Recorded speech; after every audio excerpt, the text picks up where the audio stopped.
പായലില് pressure wash അടിച്ചിട്ട് നമ്മൾ ചെയ്തിട്ടുണ്ടായിരുന്നു വാളില്. പുള്ളിക്കാരെ ട്വിറ്ററിൽ ഷെയർ ചെയ്തിട്ടുണ്ടായിരുന്നു. ഇവിടെയാണ് ഇന്ദ്രജിത്ത്. ഇന്ദ്രജിത്ത് എന്തായി? വർക്കിലാണ്. ഇത് കഴിഞ്ഞ വർക്കാണോ? ചെയ്തോണ്ടിരിക്കുന്നതാണല്ലേ. ഇത് ആരെങ്കിലും ഫോട്ടോ തന്നിട്ട് ചെയ്തതാണ്? ഇത് ഇൻസ്റ്റാഗ്രാം വഴി വരുന്ന വർക്ക്സ് ആണ്. ഇൻസ്റ്റയിൽ ചെയ്യുന്നുണ്ട്. വീഡിയോസ് പോസ്റ്റ് ചെയ്യുമ്പോൾ ഇന്ദ്രജിത്ത് ഡാവിഞ്ചി എന്ന് പറഞ്ഞ അല്ലേ. അപ്പൊ നമുക്ക് ഫോട്ടോ അയച്ചു തന്നാൽ അതുപോലെ നമ്മൾ ചെയ്ത് കൊടുക്കാം. ഒന്ന് എടുക്കാൻ പോകുന്നത്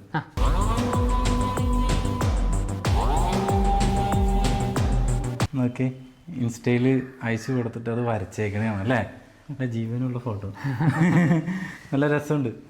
പക്ഷെ ഇന്ദ്രജിത്തിനെ പറ്റി ഇങ്ങനെയൊന്നും അല്ല ഞാൻ കേട്ടേക്കണേ. ഇത് ഒരു വലിയ സംഭവമാണ് എന്നാണ് ഞാൻ അറിഞ്ഞേക്കണേ. നമുക്ക് ആ സംഭവം ഒന്ന് കാണാം. ഇതെന്താ സംഭവം? ഒരു മിനിറ്റ്.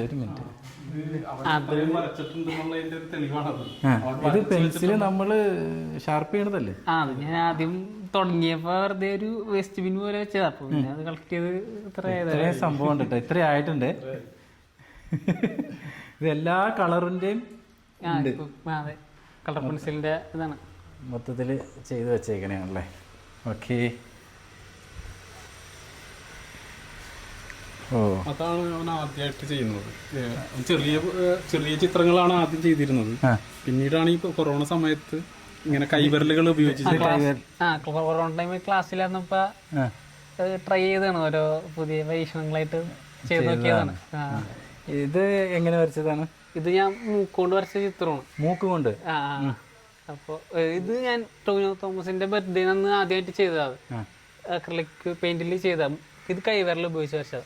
അപ്പൊ അത് കഴിഞ്ഞിട്ട് അടുത്തത് ചെയ്യാന്ന് ചോദിച്ചപ്പോ സൂര്യയുടെ ബർത്ത്ഡേ വരണ്ടായി അടുത്തതായിട്ട്. അപ്പോൾ അതിന് ഞാൻ ചെയ്തതാണ്, മൂക്കൊണ്ട് ചെയ്തതാ. ഇതൊന്ന് നോക്കി കേട്ടോ. ഇത് മൂക്ക് ഉപയോഗിച്ചിട്ടാണ് ഇന്ദ്രജിത്ത് ഇത് വരച്ചേക്കുന്നത്.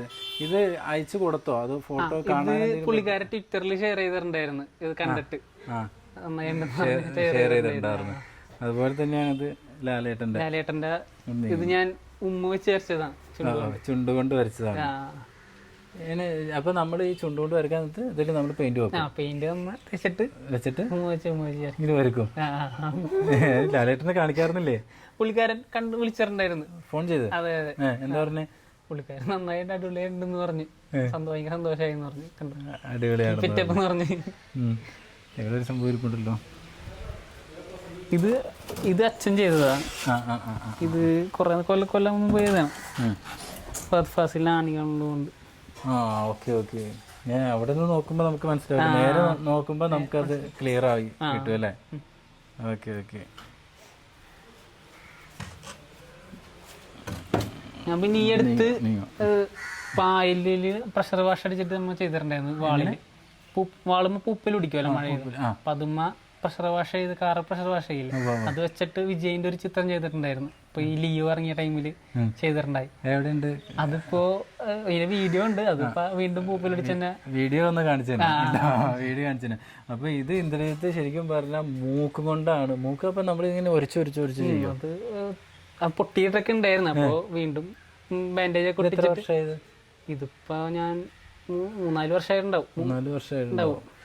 10th പഠിക്കുമ്പോ ചെയ്തിരുന്ന കൊറോണ ടൈമിലാണ് ചെയ്തു തുടങ്ങിയത്. എങ്ങനെയുണ്ട് ഇൻസ്റ്റയിലൊക്കെ കൂടുതൽ ആളുകൾ വിളിക്കുക? ഡ്രോയിങ്സ് പോർട്രേറ്റ് വർക്കിൽ ചെയ്യുന്നുണ്ട് ഞാൻ. അപ്പൊ അതിന് അത്യാവശ്യം എൻക്വയറീസ് വരുന്നുണ്ട്, ചെയ്തു വരുന്നുണ്ട്. പ്ലസ് ടു കഴിഞ്ഞ് ഞാൻ പ്ലസ് ടു കഴിഞ്ഞിട്ട് എൻട്രൻസ് ചെയ്തിരിക്കുകയാണ്. അപ്പൊ ഇപ്പൊ ഞാൻ അടുത്ത ആഴ്ച ഞാൻ പോകും മധ്യപ്രദേശിലേക്ക്. ഡിസൈൻ ചെയ്യാനാണ് പോകണം. ഡിസൈൻ കോഴ്സ് എടുത്തേക്കണം. അപ്പൊ ആ ഗ്യാപ്പിൽ എൻട്രൻസ് കഴിഞ്ഞിട്ട് ഇപ്പൊ വർക്ക് ചെയ്തോണ്ട്. എൻ്റെ ഒരു ഫോട്ടോ വരച്ചു തരുമോ?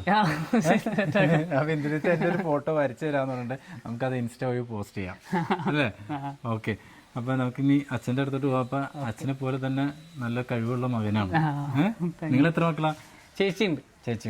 ഓക്കെ. ചേച്ചി സൈക്കോളജി പഠിക്കാം, PG ചെയ്യാം, കോയമ്പത്തൂരാ. ഓക്കെ. എന്തായാലും ഞാൻ അച്ഛൻ്റെ അടുത്തോട്ട് തന്നെ തിരിച്ചു പോട്ടെ. Okay, all the best. Thank you. അപ്പൊ സുരേഷ് ഏട്ടാ, മകന് പരിചയപ്പെട്ടു. മകൻ നല്ല അടിപൊളി കലാകാരനാണ് സുരേഷ് ഏട്ടനെ പോലെ തന്നെ. നമുക്ക് ഈ ഗേറ്റിന്റെ സംഭവം ഒന്ന് കാണാം. ഗേറ്റ് ഒന്ന് കാണിച്ചു തരാം. ഇതാണ് ഗേറ്റ്. ഇത് നമ്മളൊരു 15 വർഷത്തെ ഒരു ആഗ്രഹമാണ് ഈ ഒരു ഗേറ്റ് ആയിട്ട് രൂപപ്പെടുത്തിയത്. ഇത് സ്വന്തം സുരേഷ് ഏട്ടൻ തന്നെ ഇവിടെ തന്നെ നമ്മളുടെ വർക്ക്ഷോപ്പ് തന്നെ ഇവിടെ തന്നെ ഇട്ട് ചെയ്തതാണ്.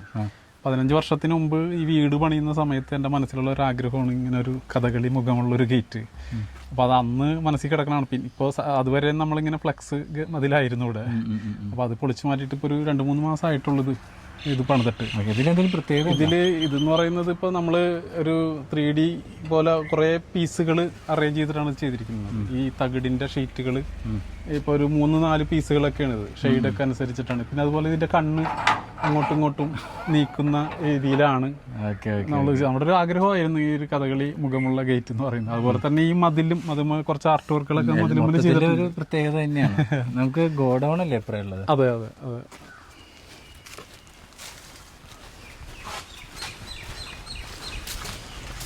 നമ്മളുണ്ടാക്കുന്ന ജീവികളൊക്കെ തന്നെയാണ് ഈ മധുരമലൊക്കെ കിടക്കുന്നത്. ആരുടെയും കൈയൊന്നും ഇല്ല അതില്. അല്ല, ഇത് ഞാൻ തന്നെ ചെയ്താണ് ഈ ഒരു ഫിഗറുകളൊക്കെ. മതില് മാത്രം നമ്മൾ പണിയിപ്പിച്ചിട്ട്. ഇതിപ്പോ ഓഫ് സീസൺ ആണ്, അതുകൊണ്ട് ഇങ്ങനെ കിടക്കുകയാണ് ഇപ്പൊ സാധനങ്ങളൊക്കെ. പണിക്കാരൊന്നും ഇല്ല. ഈ ഓണാവണം ഇനി ഈ വർക്കുകളൊക്കെ വരുമ്പോ. ഇത് വർക്ക് ചെയ്യുന്നതാണൊക്കെ, മോട്ടറിൽ വർക്ക് ചെയ്യുന്നതാണ്. തല അങ്ങോട്ടും ഇങ്ങോട്ടും ചെരിക്കുകയും വായടക്കുകയും ഒക്കെ ചെയ്യുന്ന വർക്ക്. ഇതിപ്പോ അതുപോലെ ഈ പാണ്ടയും അവിടെ ഉള്ള ജിറാഫ് വലിയ പാണ്ട. ഇത് നമ്മളിങ്ങനെ ഒരു തവണ ചെയ്തൊരു വർക്കാണിത്. ഇതൊക്കെ അനങ്ങുന്നതാണ്. ഇപ്പൊ ഇതിന്റെ കൈയൊക്കെ വർക്ക് ചെയ്യും. അതുപോലെ തന്നെ കൈ അനങ്ങുന്നതും, അതുപോലെ ഇത് ആടുക, തലയൊക്കെ തിരിക്കുന്നതാണ്. മോട്ടർ വന്നു കഴിഞ്ഞാൽ ഇതൊക്കെ തലയൊക്കെ തിരിക്കുകയൊക്കെ ചെയ്യും. ഇതായിട്ട് വരും അല്ലേ? ഇത് ചെറിയൊരു സാധനമാണ്. നമ്മുടെ 25-35 അടി വലിപ്പമുള്ള വലിയ സാധനങ്ങൾ വേറെ ഉണ്ട്.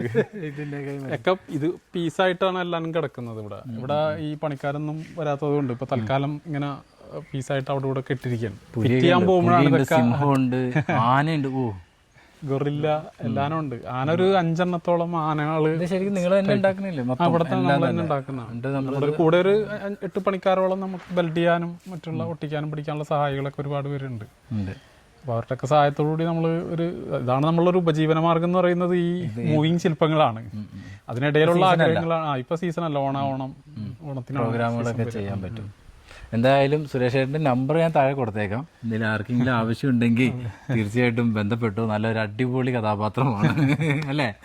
അങ്ങോട്ട് പോവാം. ഇത് മതിലിൽ ഇങ്ങനെയൊക്കെ ചെയ്തു വെച്ചിട്ടുണ്ട്. നമ്മൾ ഇവിടെ കുറേ ശില്പങ്ങളാണല്ലോ ഉണ്ടാക്കുന്നത്. ഈ ഒരു കിങ് കോങ്ങും ആനയും പുലിയും കുതിരയൊക്കെ എല്ലാം കൂടെ ഉണ്ടാക്കുന്നതാണ്. അപ്പോൾ ആ ഉണ്ടാക്കുന്ന മൃഗങ്ങളൊക്കെ തന്നെയാണ് ഈ മതിലിൻ്റെ ചുമരിൽ നമ്മൾ ശില്പങ്ങളായിട്ട് ചെയ്തു വെച്ചിരിക്കുന്നത്. ഇപ്പം മഴക്കാലം അതിൻ്റെ പേരിൽ കുറച്ചൊരു ആരെങ്കിലൊക്കെ ഇങ്ങനെ കാണാൻ വരാറുണ്ടോ? ഇടയ്ക്ക് ഇങ്ങനെ ഇത് ഗേറ്റ് വൈറലായിട്ടുള്ള ഒരു ഗേറ്റ് ആണല്ലോ. അപ്പോൾ അതുകൊണ്ട് തന്നെ ഒരുപാട് പേര് ഗേറ്റിന് കാണാൻ വേണ്ടിയിട്ട് വരാറുണ്ട്. ഓക്കെ. അപ്പോൾ എന്താണെങ്കിലും ഒരുപാട് സന്തോഷം. എന്തായാലും ഇന്ന് ഫുള്ള് കാണാൻ പറ്റി. ഞാൻ ഇന്ന് രാവിലെ വന്നതാണ്, ഉച്ചയായി. ഇനി ഭക്ഷണമൊക്കെ കഴിച്ചിട്ട് പോയാൽ മതി എന്നാണ് എന്നോട് പറഞ്ഞേക്കണത്. അപ്പോൾ എന്താണെങ്കിലും ഭക്ഷണമൊക്കെ കഴിച്ചിട്ട് അതിന് പോകണോളൂ. തീർച്ചയായിട്ടും ഒരുപാട് സന്തോഷമുണ്ട് വന്നതിലും പരിചയപ്പെടാൻ പറ്റിയതിലും ഒക്കെ. 2ാം തവണയാണ് ഞാനിവിടെ വന്നത്. അന്ന് വന്നപ്പോൾ തന്നെ കിളി പാറിയിക്കാറുണ്ട്. അപ്പോൾ ഇന്നത് ശരിക്കും എൻ്റെ പ്രേക്ഷകർക്കും കൂടി ഒന്ന് കാണിക്കാൻ വേണ്ടിയിട്ട് ഞാനിവിടെ വന്നേക്കാണ്. അപ്പോൾ എന്താണെങ്കിലും ഇനിയും ഒരുപാട് ഉയരങ്ങളിലേക്ക് എത്തട്ടെ എന്ന് ആത്മാർത്ഥമായിട്ട് പ്രാർത്ഥിക്കുന്നു.